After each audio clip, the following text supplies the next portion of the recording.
Assalamualaikum warahmatullahi wabarakatuh. Bismillah, alhamdulillah, wassalatu wassalamu ala rasulillah, amma ba'd.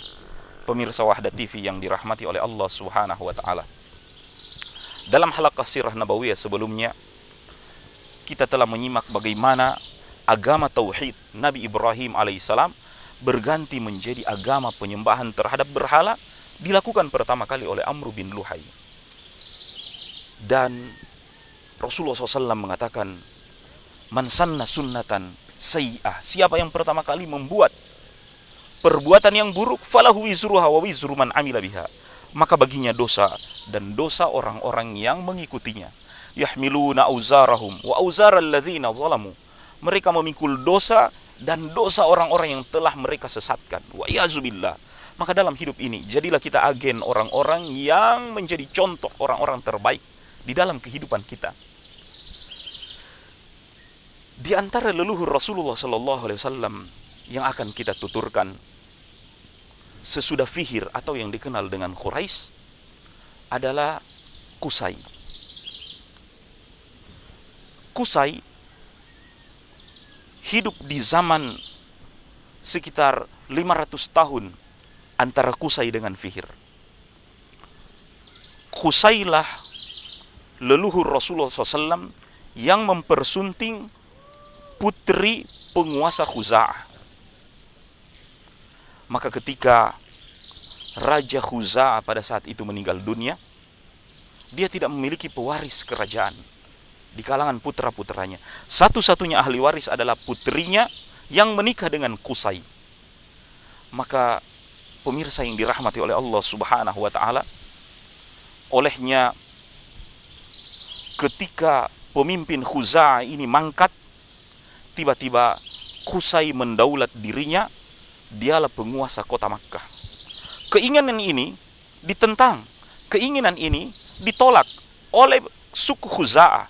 Mereka mengatakan, selama ini pemimpin kota Makkah adalah dari Khuza'ah, mana mungkin seorang Quraisy memproklamirkan diri menjadi seorang raja atau penguasa di kota Makkah. Dan keinginan Qusay ini didukung juga oleh orang-orang Quraisy. Demikian juga Bani Bakar, sekutu-sekutu dari Quraisy itu sendiri. Hampir terjadi perang saudara di kota Makkah. Bani Khuza'ah mau mengangkat senjata. Demikian juga dengan Quraisy dan sekutu-sekutunya. Namun tiba-tiba Qusay berdiri dan mengatakan, wahai ayuhal ya ma'syaral Quraisy, wahai sekalian orang-orang Quraisy dan penduduk kota Makkah, Jurhum jaddati, Jurhum adalah nenekku yang berasal dari Yaman, wa Ismail jaddi, dan Ismail pula kakekku. Mereka lah yang pertama kali menempati kota Makkah ini, dan mereka lah yang mewariskan kota Makkah ini. 500 tahun yang lalu Khuza'ah merebut kepemimpinan kota Makkah ini dari tangan Quraisy. Maka hari ini ketika aku proklamirkan bahwa kekuasaan direbut oleh suku Quraisy, maka hal tersebut adalah legal dan juga diwariskan dari Khuza'ah, yaitu mertuanya, dari orang tua dari istrinya. Proklamir kekuasaan yang diumumkan oleh Qusay ini didukung penuh oleh mayoritas penduduk kota Makkah. Dan beberapa orang Khuza'ah akhirnya diam, dan mulailah Qusay menata kehidupan politik yang berada di kota Makkah, dan mulailah dia melakukan pendekatan-pendekatan terhadap orang-orang yang menjadi seteru atau oposisi dari kekuasaannya. Dia berbuat kebaikan dan seterusnya. Akhirnya orang melupakan apa yang dilakukan oleh Qusay, dan semua sepakat mendaulat Qusay sebagai pemimpin dari kota Makkah. Di tangan Qusaylah pembangunan kota Makkah. Dia yang membangun Darun Nadwa, arena pertemuan orang-orang Makkah ketika membicarakan sebuah persoalan. Besarnya pengaruh Darun Nadwa, di Darun Nadwa inilah musyawarah di mana memutuskan untuk membunuh Rasulullah sallallahu alaihi wasallam. Saking keramatnya Darun Nadwa ini, maka tidaklah seorang gadis mulai merubah dengan pakaian orang dewasa kecuali pakaian pertamanya dia pakai di Darun Nadwa ini. Dan pemirsa Wahda TV yang dirahmati oleh Allah subhanahu wa ta'ala, kemudian secara turun-temurun Qusay mewariskan kekuasaan dan pengaruhnya di kota Makkah. Wallahu ta'ala alam. Di antara mereka yang berkuasa di kota Makkah, ada yang disebut dengan Abdud Dar. Dia adalah termasuk di antara anak-anak Qusay.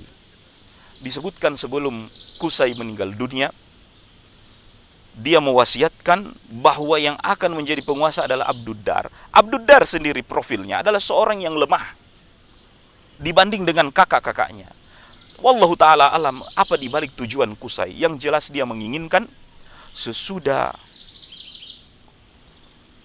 meninggal nanti, bahwa anaknya yang lemah Abdud Dar jangan sampai dia dilewatkan oleh saudara-saudaranya dari kekuasaan. Dan dia mewasiatkan siapapun yang menginginkan porsi dari kekuasaan yang telah diserahkan pada Abdud Dar, silakan bermusyawarah dan minta kepada Abdud Dar porsi apa yang ingin dia khidmatkan untuk rumah Allah Subhanahu wa ta'ala. Maka disinilah anak-anak Qusay yang lain meminta kepada Abdud Dar tugas di dalam memuliakan Ka'bah, rumah Allah Subhanahu wa ta'ala. Pemirsa Wahda TV yang dirahmati oleh Allah Subhanahu wa ta'ala, di antara anak-anak Qusay yang akan menjadi cikal bakal yang melahirkan Rasul pemilik sirah nabawiyah ini adalah Abdu Manaf. Abdu Manaf termasuk di antara kakek Rasulullah sallallahu alaihi wasallam. Pemirsa Wahda TV yang dirahmati oleh Allah Subhanahu wa taala. Abdu Manaf memiliki anak yang disebut dengan Hashim. Hashim inilah yang kelak menurunkan dua putra, salah satunya menjadi leluhur Rasulullah sallallahu alaihi wasallam, yaitu Muttalib dan Syaibah. Kisah tentang Muttalib dan Syaibah ini insyaallah akan kita tuturkan dalam segmen yang selanjutnya. Wabillahi taufiq wal hidayah. Wassalamualaikum warahmatullahi wabarakatuh.